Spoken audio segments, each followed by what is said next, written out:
Yeah, thanks a lot for the invitation. And what I will present today is basically part of my PhD research. Right now I'm at Fluxguard. That's an agency. We do a lot of digital mediation of art, also consulting in that direction, but also mobile media and mobile applications, and also augmented reality. But that will not be the topic I'll be talking about today, but I will focus on databases as mediation media. And the big question, how can we actually mediate art through databases? And we saw already in the last talk a lot about visualization, which is of course one way of giving access to the data in databases, but I will also have a look at other means of what actually to do with the cultural data in databases and archives. But first of all, let me introduce quickly my view on mediation of art and culture. What is it when I'm talking about mediation of art and culture?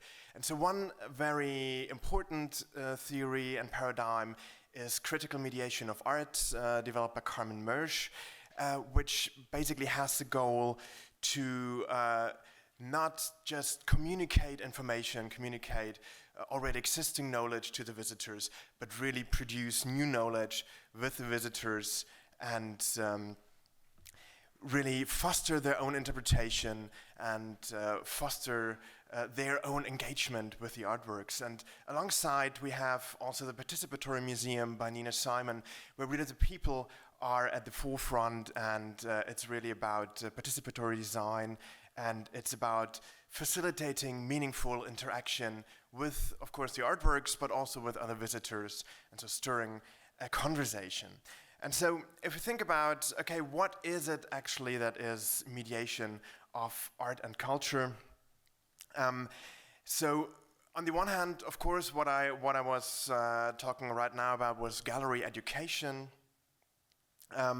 But also, if you look at the term of mediation more technically, you can also see the translation or transformation of art and culture into mediated forms. And if we think about digitization, which was also talked about already, of course, that's in a way a translation, that's a transformation of the mediality of the artworks, for example, from a painting to a digital image. I can't go in detail about these processes, even though they would also be worth discussing, but that's a separate topic, which I will not touch on further today. But it's also really about designing an in-between, designing an interface between artwork and visitors. So if you think about an exhibition, classically, you also design a space for visitors to experience art, to engage with art. And so if you think about it in technical terms, that's really an interface. What we have is computer with graphical user interfaces in databases as well. So it's really about designing the space between the visitor and the artwork. But it's also important to think of mediation not so much in terms of the classical mediation of, as I already said, transformation or communication of knowledge, but really you design a scenario, you design a framework for the users to engage and interact with cultural data and really foster their own thinking. So it's really, think about it as a scenario of storytelling as well, but a scenario also for the users really to interact and to engage, more like an interactive artwork and an installation piece, for example. And really getting people into conversation is also critical in that process. And of course, the database, how does that actually come in? I mean, on the one hand, it's a digitalization of a classical archive or a collection. So the museum collection, of course, is very central also for mediation. And the database is, in the end, a digitization of exactly that, or of an archive, which also brings order into the data or into the actually items you collect. But also it constructs a new reality, it constructs actually a snapshot of our lived reality and sort of constitutes what we can know about a certain topic. But beyond that, there are several key points out of the digital media ecology and media theory which become important here. And if we think about database as a technology or also as a piece of software, and I mean media as software is a claim Manovich puts forward in one of his essays already some years back, where he really says, okay, how we can interact with data, with cultural data, is really determined by the software we're using to actually interact with them. So it becomes really important that technology and software becomes an independent agent. And that idea is not new. It is already in media theory, mentioned, for example, by Marshall McLuhan in the 60s already, so with Medium as a Message, where he already recognizes for the first time technology itself as a major factor and agent in communication. And that, of course, continues with digital technology being an active agent. And so also software studies, the paradigm Manovich uses, really looks at software as an independent agent within the media ecology, and software also as a cultural product, which is, on the one hand, shaped, of course, by human beings. There are decisions made by the software programmers how that software should work, and also that influences the way we can actually deal with cultural data, and we can deal or with any task at hand actually as users, but it's also shaped by the users, of course, as they demand certain functionality. And so it's a cultural product, it's a negotiation, how that works. And also another important idea is the idea of the network. And so there's on the one hand, of course, the network, the internet as the technological basis on which if we think about online databases, of course, that's where they all operate on. And that means that online, they become part of a network infrastructure, and that means any context is just a click away. If you think about hyperlinks and follow hyperlinks in a database, any context is just a click away. But you can also think of an archive actually as a network itself. And so if we think about what is the new task of a database, it's really to link up and meaningfully link up different information nodes.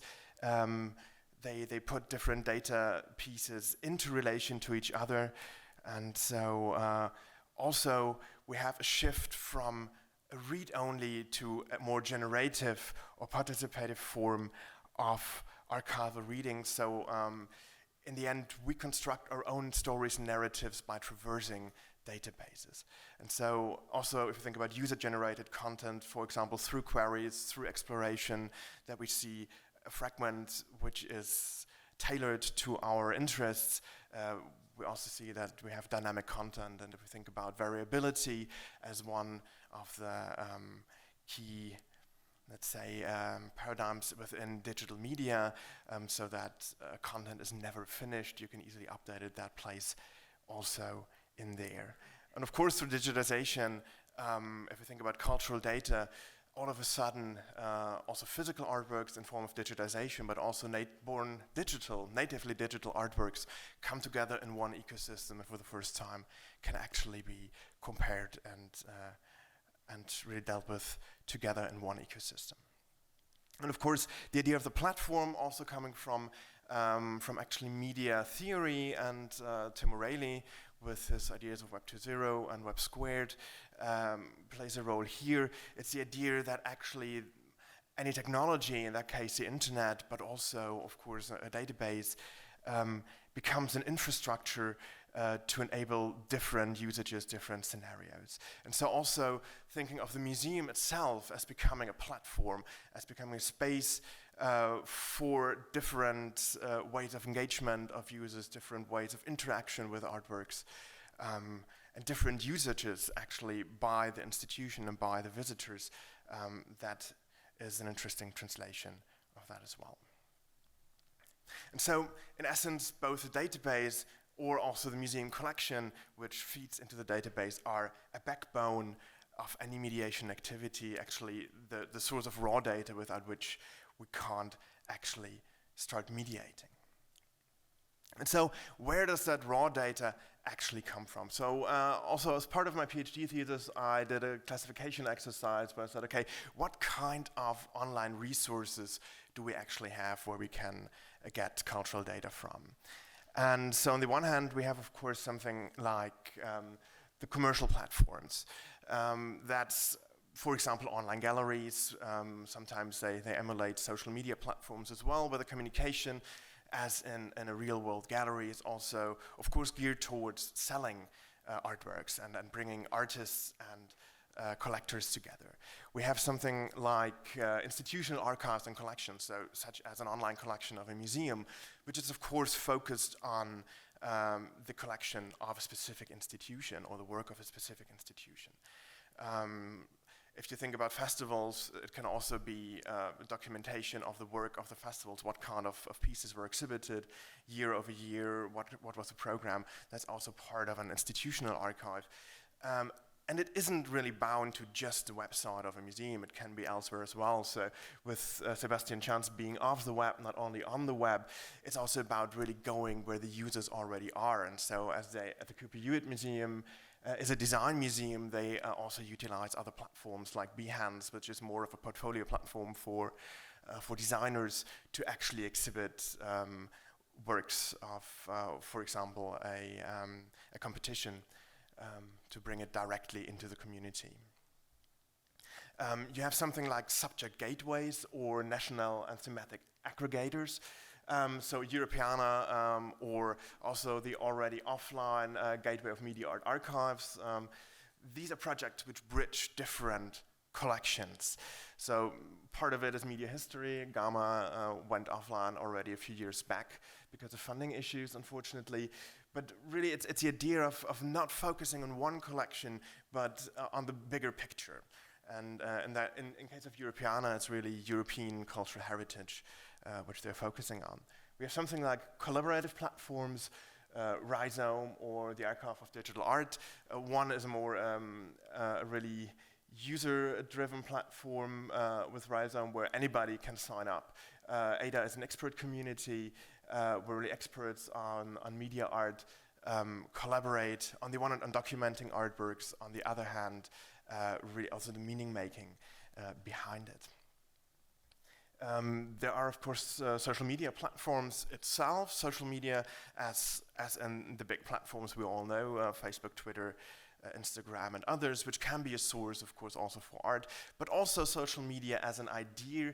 In that case for Art Bubble, they took YouTube as a sort of they're the predecessor and built a platform just like that, but for content from museums. And so the functionality, of course, and the whole idea of interaction comes from bigger social media platforms. You have self-archiving, also Olafur Eliasson's archive is featured here again as one really good example for self-archiving, so an archive built up by an artist. And so, but there can also be art portfolios, artist portfolios, so also another way to use as a resource.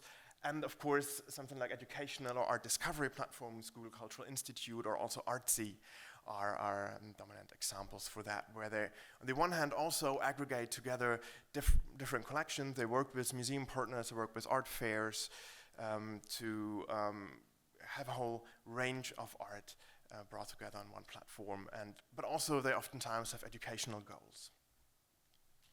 And so now let's have a closer look, how does actually meaning making of cultural data work inside a database? On the one hand, I identified in my work 4 dimensions of meaning making, from categorization of material over retrieval, over different modes of presentation or contextualization or interaction, to participation and collaborative meaning making. And what I will talk about right now is, I will not so much go in depth into each of it, but present, okay, what are the learning and the mediation possibilities of each of those dimensions. So if we think about categorization, of course it's about bringing order to data. And there's on the one hand the human-made categorization, so a discrete order. I can have something like a taxonomy, so vocabulary, or also folksonomy. The difference, one is top-down, taxonomy mostly done by experts. A folksonomy is really the vocabulary used by users, for example, on social media platforms, but also inside databases. If you really vocabulary that is used by by ordinary people or non-experts to describe certain data. And so what that allows us to do, so bringing order or also relations into data, is really learning about art through those relations of works. And so the Art Genome project, or also Artsy, which actually uses that, is a great example for that. So what they do is, on the one hand, related art search. They use what they call art genomes, which is another word for a vocabulary, which is, on the one hand, quite fine-grained. It's done by experts, and it's also applied by art history experts to the works in their database. And so that's one of their services, besides being a communication platform for institutions. It's really making sense of the data they show on their platform.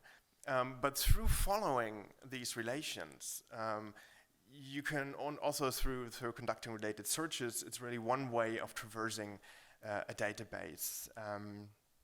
And so a database also sort of as a source for many stories, and so the traversal of the database is really to derive meaning from it and to build relations. And so that relates very well to the database on the one hand as a cultural form, and that's something like Manovich brought up in his 2001 book, The Language of New Media.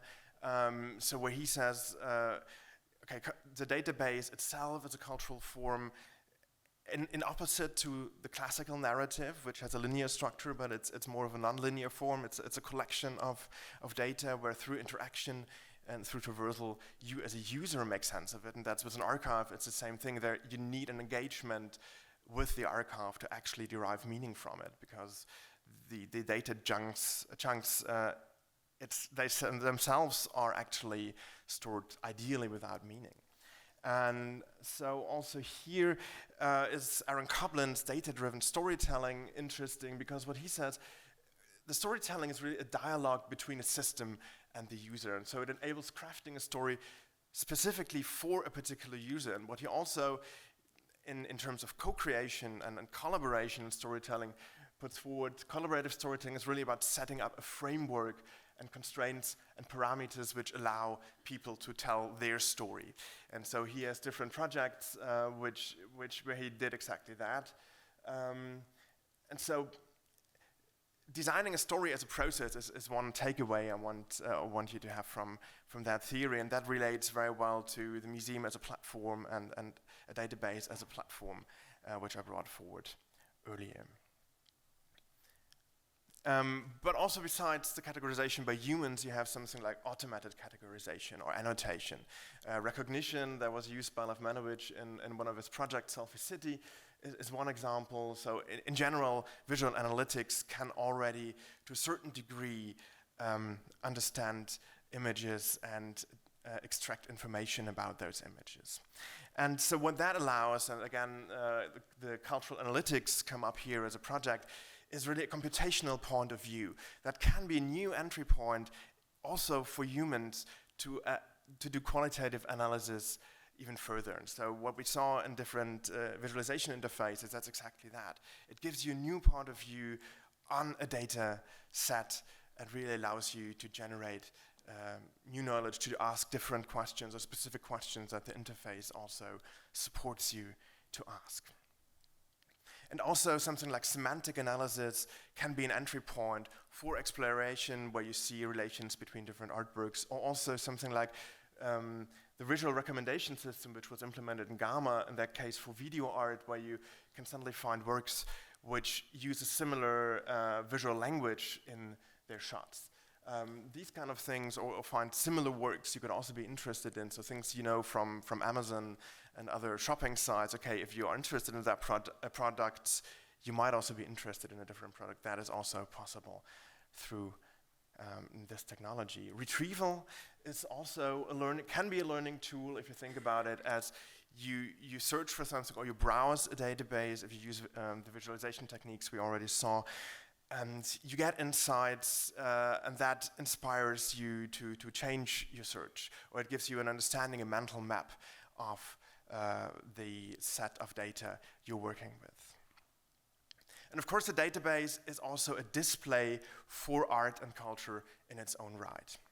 So on the one hand, of course, it's a certain graphical user interface, and these are very traditional ways, as we already saw in the talk of Eva Meyer and Florian Wiencek, of presenting search results. And that's one way of displaying, of course, the data. And also, we have, of course, data visualization. We heard already about the generous interfaces, so interfaces which try to give an overview of all existing data. And I won't go more in detail about that, since we heard already about it, versus something like ambiguous interfaces, which do the exact opposite. So they try to obscure, they try to only reveal small bits of the information at hand, and therewith start to or try to make people engage more deeply with the data and with the cultural data.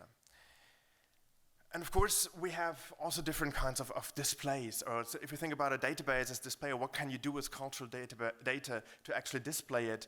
On the one hand, you have, of course, remediations of analog mediation practices from online exhibitions, which in that case, that's also the Google Cultural Institute, older screenshot, which very much resembles a traditional gallery view, where you could nearly imagine walking alongside a wall from image to image. You have text boxes with explanations, the wall text, you have the image. You can also, in that case, even click on it, you get a more detailed view. You have high resolution images, so you can even go into more detail or looking at it into more detail than you actually could in a physical gallery. Or you have something like a mirror world, turning a gallery into a mirror world, which also Google Cultural Institute does by indoor street view, where you, like in the Google Street View, you can walk through an actually gallery setting from a specific exhibition, from a specific date and time. So it also is great for actually documenting exhibition spaces. And then you have specific artworks with more detail, which you can explore as well. Or you turn something like an exhibition into a game. MoMA's Destination Modern Art, already a relatively old project, 2004, does exactly that. You have a storytelling, there is a little creature from outer space that comes to Earth, and you can help him as a child to explore the gallery. And it's for you also, you learn about how to actually behave in a museum, how to explore in a gallery, but you have also remediation of very physical art mediation practices, like engage with artistic strategies, or really get more context information. You have take-home examples, which you can actually use, where you can use material at hand that you have at home to actually explore also the artistic strategies and create artworks of yourself. You have something like a mediation of long-form writing, in that case MediaArtNet, which is basically long-form writing in forms of essays, history writing, combined with a database of the examples mentioned in the text. So you can go back and forth between a detailed view and exploring an archive, also by traversal of related searches, but also having a storytelling in long-form writing besides that. Or using something like a guided tour.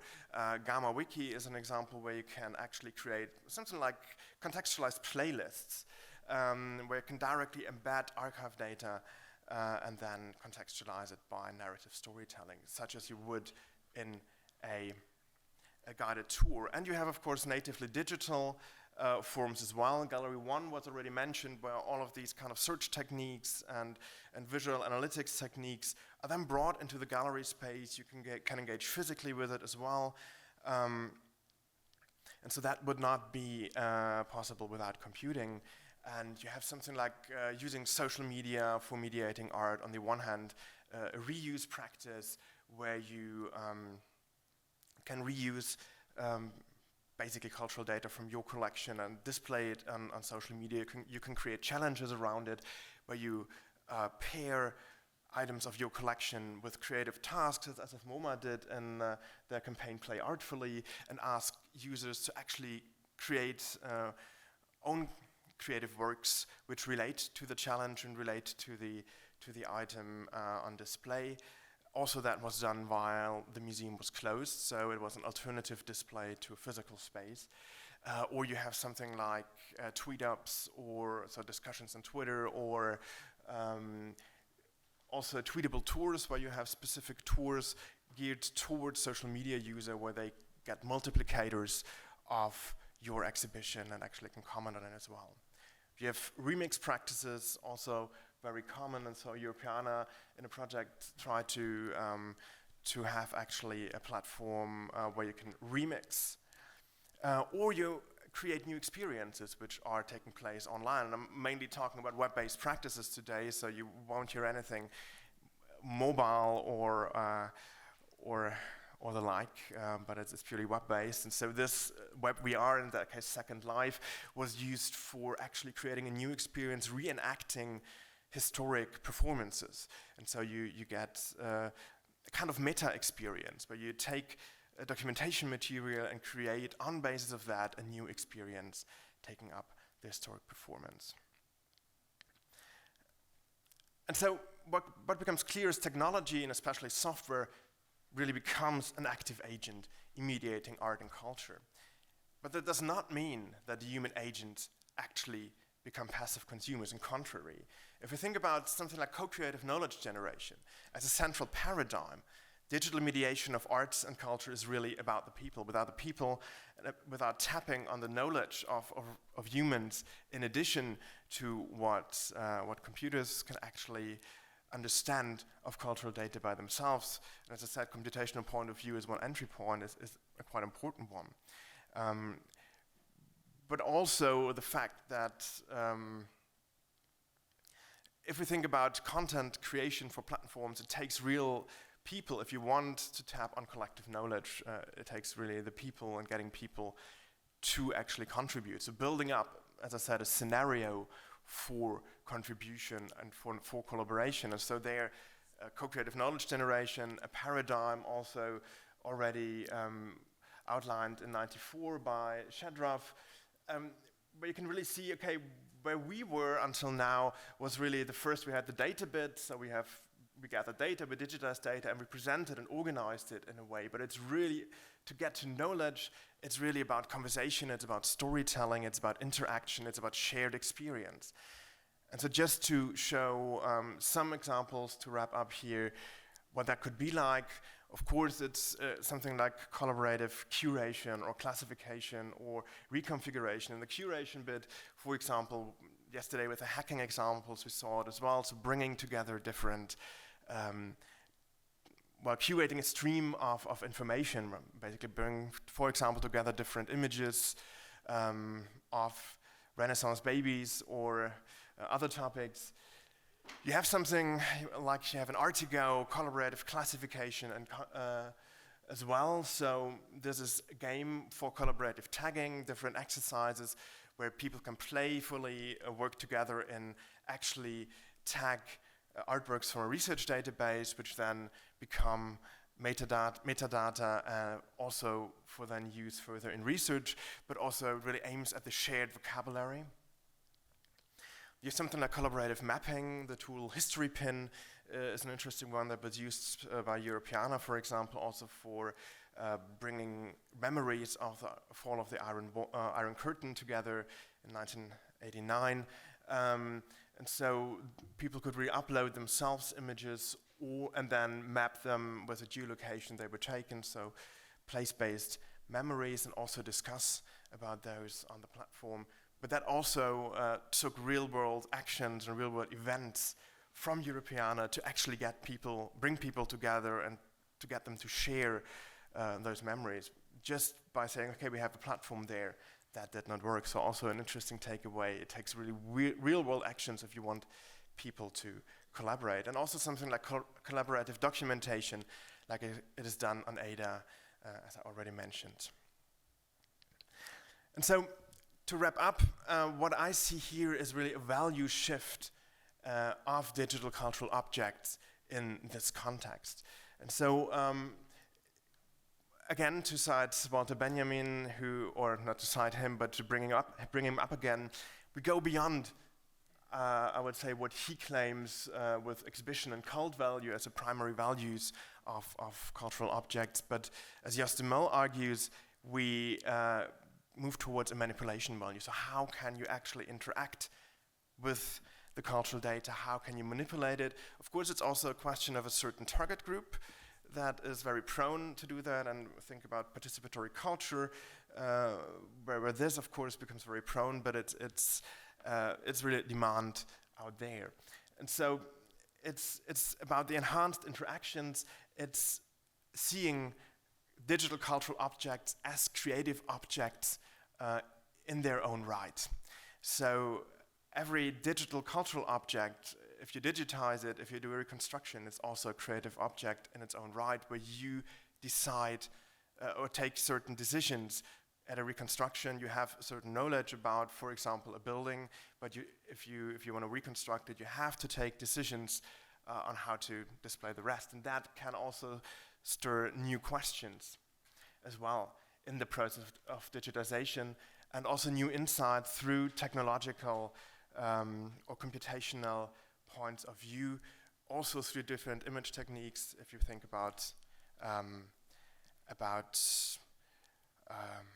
X-ray or MRT images that also provide different insights on our bricks.